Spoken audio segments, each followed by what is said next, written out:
마지막 절까지입니다. 로마서 11장 25절로 마지막 절에요. 형제자매 여러분, 나는 여러분이 신비한 비밀을 알기를 바랍니다. 그것은 여러분이 스스로 현명하다고 생각하는 일이 없게 하려는 것입니다. 그 비밀은 이러합니다. 이방 사람의 수가 다 찰 때까지 이스라엘 사람들 가운데서 일부가 완고해진 대로 있으리라는 것과 온 이스라엘이 구원을 받게 되리라는 것입니다. 그것은 성경이 이렇게 기록되어 있는 바와 같습니다. 구원하시는 분이 시온에서 오실 것이니 야곱에게서 경건하지 못함을 제거하실 것이다. 이것은 그들과 나 사이의 언약이니 내가 그들의 죄를 없앨 때에 이루어질 것이다. 복음의 관점에서 판단하면 이스라엘 사람들은 여러분이 잘 되라고 하나님의 원수가 되었지만, 택하심을 받았다는 관점에서 판단하면 그들은 조상 덕분에 하나님의 사랑을 받는 사람들입니다. 하나님께서 주시는 고마운 선물과 부르심은 철회되지 않습니다.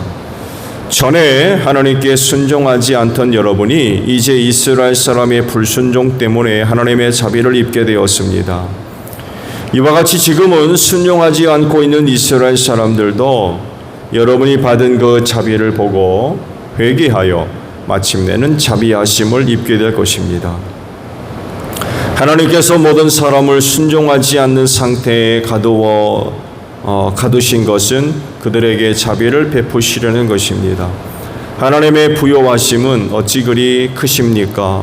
하나님의 지혜와 지식은 어찌 그리 깊고 깊으십니까? 그 어느 누가 하나님의 판단을 헤아려 알 수 있으며 그 어느 누가 하나님의 길을 더듬어 찾아낼 수 있겠습니까? 누가 주님의 마음을 알았으며 누가 주님의 좋은 자가 되었습니까? 누가 먼저 무엇을 드렸기에 주님의 담례를 바라겠습니까? 만물이 그에게서 나고 그로 말미암아 있고 그를 위하여 있습니다. 그에게 영광이 세세 있기를 빕니다. 아멘. 오늘 아침엔 28절의 말씀으로 함께 은혜를 나누고자 합니다. 다시 보면 복음의 관점에서 판단하면 이스라엘 사람들은 여러분이 잘 되라고 하나님의 원수가 되었지만, 택하심을 받았다는 관점에서 판단하면 그들은 조상 덕분에 하나님이 사랑을 받는 사람들입니다. 아멘.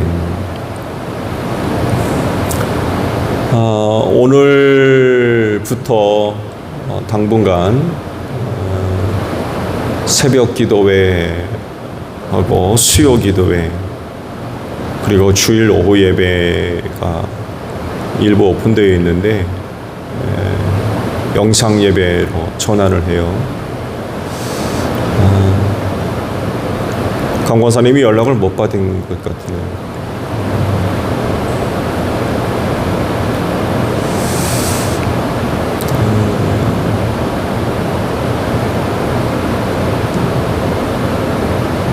우리 교회 상황이 조금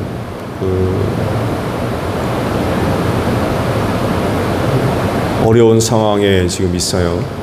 그래서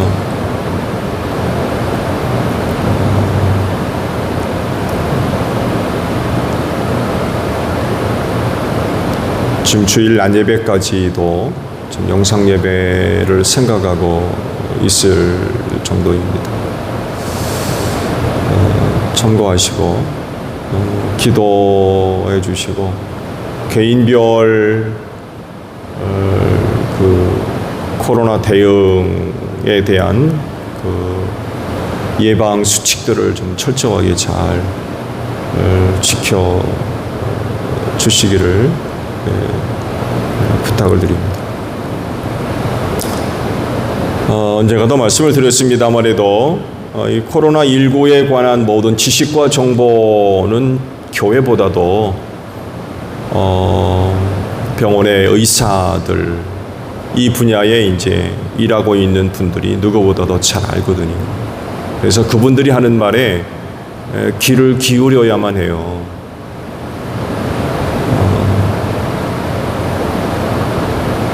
그래야만 이로 인한 어려운 일들을 해결해 갈 수가 있고 또 예방해 갈 수가 있기 때문에 그렇거든요. 이건 신앙의 상황을 떠나서 반드시 그 분야의 전문가들이 하는 이야기들을 꼭 귀담아 듣고 따라야 됩니다. 참조하시고 당분간 낮 예배만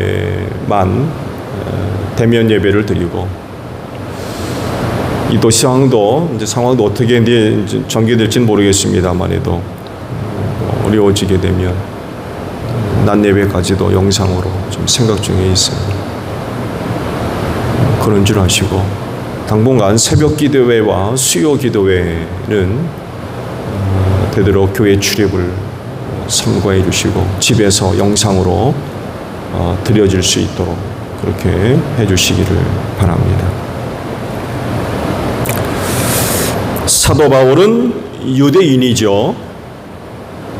그렇기 때문에 갖고 있는 그런 한계성들이 있어요. 물론 왜곡된 신앙에서 나온 것이죠. 왜곡된 혹은 타락된 선민 사상으로 인하여서 하나님의 뜻을 이루기에는 좀 부족한 한계가 있어요. 특히 이방인에 대한 유대인들의 생각이 왜곡되어 있어서 그들을 통하여서 세상 구원을 이루시고자 하시는 하나님의 뜻을 감당하기엔 역부족이었던 거죠. 역부족이 아니라 아예 감당할 수 없는 그런 상황 가운데 놓였지요. 그렇지만 부활의 예수 그리스도를 만나고 그러면서 이방의 사도가 되지 않습니까? 그래서 그동안 그가 가지고 있었던 왜곡된 유대교회의 신앙이 완전히 깨져버렸죠. 그리고는 사도가 됩니다. 예수의 사람이 됩니다. 그리고 특히 이방인의 구원을 위하여서 그 일생을 헌신하는 그런 사람이 되었죠. 근데 반대로 이 일로 인하여서 유대교로부터는 미움을 받죠. 그리고 핍박을 받고요. 한 걸음 더 나아가서 살해 위협을 받기도 합니다. 정통 유대인이지만 또 아시듯이 바리새파 출신이고 가말리엘 문화에서 율법을 공부했던 사람이거든요. 또 그가 예수를 만나기 이전에 보여줬던 모습들을 보게 되면 유대교회에서 환영할 만한 그런 사람이었거든요. 근데 그가 변심을 해가지고 예수를 믿고 예수를 전하는 사람이 되니까 이 유대교회에서는 가만두면 안 되죠. 그래서 죽이려고 하는 이런 일들까지 벌어지게 됩니다. 그래서 사도 바울도 처음에는 그의 사역이 유대인들에게만 한정되어 있었어요. 그러다가 유대교의 반대가 너무 심하고 핍박이 있으니까 사역의 방향을 돌리죠. 이방인에게로 그가 방향을 돌려서 복음을 전하게 되었습니다. 이런 상황이라고 하면 사도 바울 나름대로 유대교에 대한 감정이 그렇게 좋아질 리가 없겠죠. 그러나 그는 유대인의 구원에 더 깊은 관심을 갖고 있었어요. 유대교로부터 무서운 핍박을 받고 위협을 당하고 살해 위협을 받는 그런 그 상황 가운데서도 동족의 구원을 위해서는 누구보다도 깊은 관심을 그가 갖고 있었어요. 그래서 10장 1절의 말씀을 보게 되면 사도 바울의 간절한 소원과 동족을 위한 기도가 있다면 그건 구원이다 라고 고백하고 있습니다.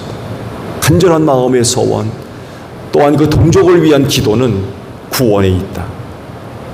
이런 그 고백을 할 정도로 동족의 구원에 관해서 한 사람의 유대인으로서 그런 그 간절한 마음을 품고 있었어요. 그렇게 유대교로부터 미움을 받고 핍박을 받았는데도 동족 구원에 대해서 깊은 관심을 갖고 있었다는 거죠. 그렇지만 현실은 그렇지를 못해요. 바울의 눈에 유대인들은 너무나도 완고합니다. 이런 그들이 언제 구원을 얻게 될지 참 막막해요. 그래서 표현한 것이 이방인의 수가 찰 때까지 연기되었다라고 말씀하고 있는 거예요. 이방인의 수는 하나님만 아시죠. 이방인의 수가 정확히 몇 명이라고 언급하지를 않아요. 왜냐하면 말씀드린 대로 이 복음에 대한 또 예수에 대한 혹은 교회에 대한 유대교의 반응이 너무 완고해요. 너무 그들이 구원받아야 되는데 그들이 지금 보여주는 모습 태도가 너무 완고해가지고 예상할 수 없을 정도로 그런 상황. 그래서 그들의 구원의 때를 이방인의 수가 찰 때까지라고 표현하셨어요. 막연하게. 언제인지 모르죠. 몇 명인지 모르고요. 그럴 정도로 유대교인들의 마음 상태, 유대인들의 마음 상태가 닫혀져 있고 완고하다는 거죠. 오늘 주신 말씀을 보게 되면 두 가지 관점에서 유대인들을 보고 있어요. 하나는 복음의 관점이고 하나는 선택하심의 관점입니다. 이 두 관점을 가지고 유대인들을 지금 보고 있어요. 그런데 이 두 관점을 비교해 보게 되면 달라요. 너무나 달라요. 복음의 관점으로 보면 하나님의 원수래요. 그러나 선택하심의 관점에 보면은 이와는 반대로 하나님의 사랑을 받았다라고 말씀하고 있어요. 복음의 관점에서 그들이 하나님의 원수가 된 것은 이방의 구원을 위해서 그들이 그렇게 됐다라고 말씀을 하세요. 우리가 앞서 참 올리브 나무와 돌 올리브 나무에 대한 비유를 우리가 봤죠. 이 말씀의 의미를 생각하면 왜 유대인들이 하나님의 원수가 됐는지 알 수가 있어요. 선택의 관점에서 보면 조상 덕분에 사랑을 받았다라고 말씀을 하시죠. 앞서 제가 잠깐 언급한 대로 구속사를 이루기 위해서 그들을 선택하사 그들을 자기 백성으로 삼으셨기 때문에 그래요. 그래서 이들을 버리지 않고 포기하지 않으시는 거예요. 사랑을 받고 있는 거죠. 계속해서. 그러면 어떤 관점으로 봐야 유대인들의 상태를 가장 잘 이해할 수 있을까요? 복음의 관점입니까? 선택의 관점입니까? 어느 관점으로 봐야 될까요? 사실은 둘 다 필요해요. 복음의 관점과 선택의 관점 모두를 갖고 유대인들을 봐야 합니다. 관점이 서로 다르지만 근데 놀랍게도 상호 보완적이에요. 즉 복음의 관점에서 그들은 믿음을 갖지 않음으로 원수지만 선택의 관점에서 그들은 하나님의 끝까지 사랑하는 자들이기 때문에 나중엔 결국 하나님은 그들을 구원하신다는 거예요.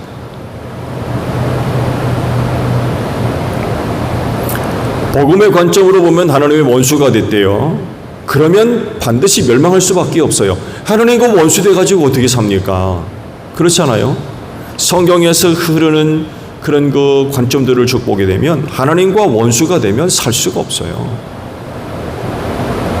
아담과 하와가 대표적인 예잖아요. 죄를 지음으로 말미암아 하나님과 원수가 됐어요. 얻은 결과는 뭐예요? 멸망이에요. 노아 홍수 사건도 똑같이 얘기하죠. 하나님과 원수가 되면 멸망할 수밖에 없어요. 그러나 선택의 관점으로 보면 그들은 여전히 하나님으로부터 사랑받고 있어요. 왜냐하면 말씀하고 있죠. 하나님의 선물과 부르심은 결코 철회되지 않습니다. 라고 말씀하고 있거든요. 이게 선택의 관점이에요. 복음으로 관점을 보면 하나님과 원수지만 선택의 관점으로 보면 여전히 하나님의 백성으로서 하나님의 사랑을 받고 있다는 것. 그래서 하나님의 선물과 부르심은 철회되지 않는다라고 하시는 거예요. 자, 이런 사실을 통해 사도 바울이 말하려고 하는 게 뭐예요? 이거예요. 결국 이스라엘의 회복이에요. 이스라엘의 회복. 지금은 완고한 상태로 있지만 그러나 때가 이르면 하나님은 이스라엘을 반드시 회복시키실 거라는 거예요. 회개하고 구원받게 하시는 거죠. 이방인들을 향한 하나님의 자비를 보고 저들이 시기하다가 깨달음을 얻고 회개하게 하신다는 거죠.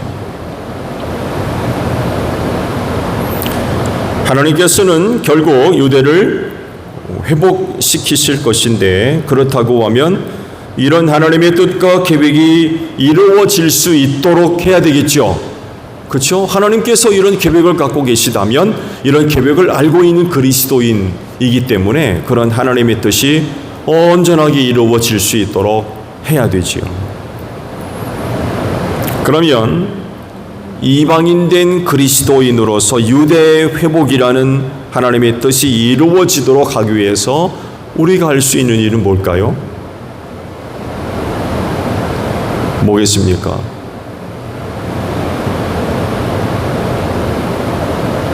그건 이방인의 수를 채우는 거예요.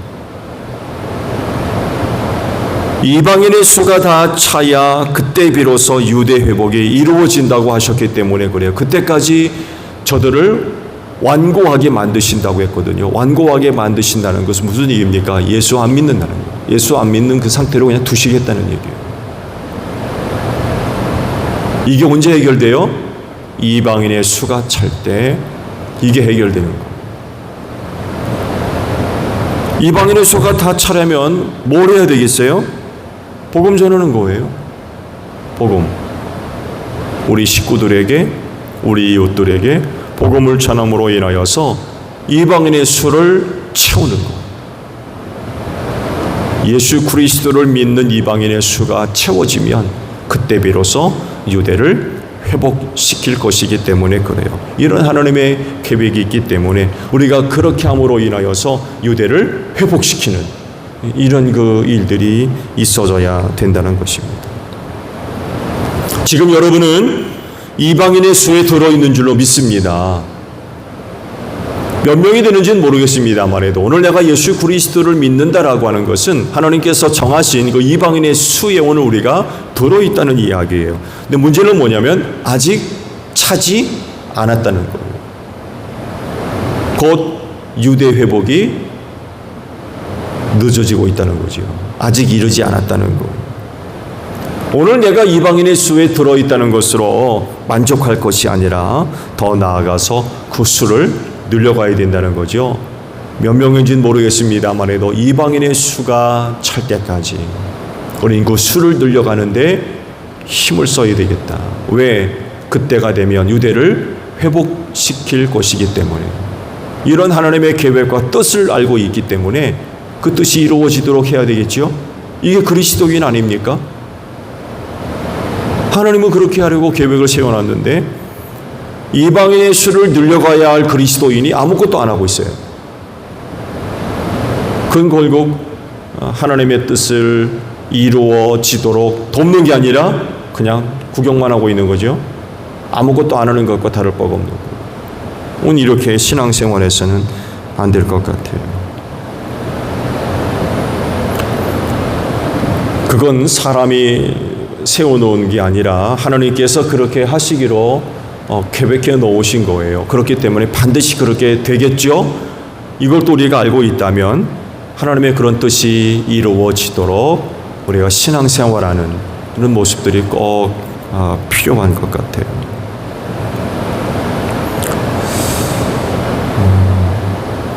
그럴진데 오늘 하루도 기회가 되면 입술을 열어서 복음 전하는 여러분들이 되시기를 바랍니다. 믿든지 안 믿든지 그건 주님께 맡기고 이방인의 수를 채워가는 이런 그 모습들이 우리에게 필요하다는 거예요. 그게 하나님의 뜻이기 때문에 그래요. 유대를 회복시켜야 되거든요. 유대인들을 구원해야 돼요. 그러면 이방인의 수가 채워져야 되거든요. 오늘도 여러분들에게 주님께서 전도할 수 있는 기회를 주실 줄로 믿습니다. 그래서 그런 기회가 되면 놓치지 말고 성령님을 의지하는 가운데 입술을 열어서 복음 전하로 말미암아 이방인의 수를 채워가는 여러분들이 되시기를 바랍니다. 그래서 이스라엘의 회복이 이루어지는 복된 역사가 있을 줄로 믿습니다. 주기도문 하겠습니다. 하늘에 계신 우리 아버지, 아버지의 이름을 거룩하게 하시며 아버지의 나라가 오게 하시며 아버지의 뜻이 하늘에서와 같이 땅에서도 이루어지게 하소서. 오늘 우리에게 일용할 양식을 주시고 우리가 우리에게 잘못한 사람을 용서하여 준 것 같이 우리 죄를 용서하여 주시고 우리를 시험에 빠지지 않게 하시고 악에서 구하소서. 나라와 권능과 영광이 영원히 아버지의 것입니다. 아멘. 기도하겠습니다.